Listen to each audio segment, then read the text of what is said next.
Big boss കണ്ടസ്റ്റന്റിലെ ഏറ്റവും waste എന്ന് പറയാൻ പറ്റുന്ന ഒരു പ്ലെയറാണ് അക്ബർ. ഇന്നത്തെ ടാസ്ക് കഴിഞ്ഞതിന് ശേഷം അനീഷിനോട് വളരെ മോശമായ രീതിയിൽ പെരുമാറി. തനിക്ക് ദേഷ്യം കൺട്രോൾ ചെയ്യാൻ കഴിയില്ലെങ്കിൽ എന്തിനാണ് ഇതേപോലുള്ള പരിപാടിയിലേക്ക് ഇങ്ങനെയുള്ള ഒരാൾ കയറി വരുന്നത്? സത്യത്തിൽ അവിടെ നടന്നത് ഒരു ഫിസിക്കൽ അസോൾട്ട് തന്നെയാണ്. ഇത്രയും വലിയ ആകാര വടികൊണ്ടെന്ന് കരുതി ബുദ്ധി ഉണ്ടാകണമെന്നില്ല.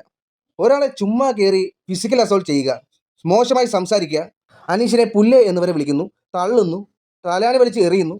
കണ്ടു നിന്ന് നമുക്കൊരു ദേഷ്യം വന്നു. അപ്പോൾ അനീഷിൻ്റെ അവസ്ഥയോ? അദ്ദേഹത്തിന് നല്ല രീതിയിൽ ഗെയിം കളിക്കാൻ അറിയാവുന്നതുകൊണ്ട് തന്നെ അനീഷ് അവിടെ മൗനം പാലിച്ചു.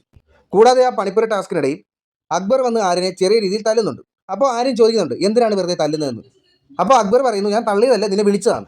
ഒരാളെ വിളിക്കുന്നത് എങ്ങനെയാണോ? നല്ല രീതിയിൽ തന്നെയാണ് അവൻ തല്ലിയത്. ബിഗ് ബോസ് കാണുമ്പോൾ ആ സൗണ്ട് നല്ല രീതിയിൽ കേൾക്കാം. നിലവിലുള്ളതിൽ ബിഗ് ബോസിൽ നിൽക്കാൻ ഏറ്റവും യോഗ്യതയില്ലാത്ത ഒരു കണ്ടസ്റ്റൻ്റാണ് അക്ബർ. ഒരാൾക്കെതിരെ സംസാരിക്കാം, ഒച്ച വയ്ക്കാം, പക്ഷേ ഫിസിക്കൽ അസോൾട്ട് അത് ശരിയല്ല. അതുപോലെ മാന്യമല്ലാത്ത രീതിയിൽ തെറി വിളിക്കുക. അനീഷ് എന്ത് തെറ്റാണ് ചെയ്തത്? അനീഷ് ടാസ്ക് ലെറ്റർ വായിച്ച് വളരെ കൃത്യതയോടെയാണ് കളിച്ചത്. കളിക്കാൻ അറിയണം, അത് അനീഷിന് നല്ലോണം അറിയാം. അതുകൊണ്ട് തന്നെ ഇനി മുതൽ അനീഷിൻ്റെ ഗ്രാഫ് മുകളിലോട്ട് തന്നെ പൊയ്ക്കൊണ്ടിരിക്കും. അനീഷ് മാത്രമല്ല, ഇപ്പോൾ അനീഷിൻ്റെ സ്ഥാനത്ത് അഖിൽമാരാർ ആയിരുന്നെങ്കിലും ഇതേപോലെ തന്നെ നിലകൊണ്ടേനെ.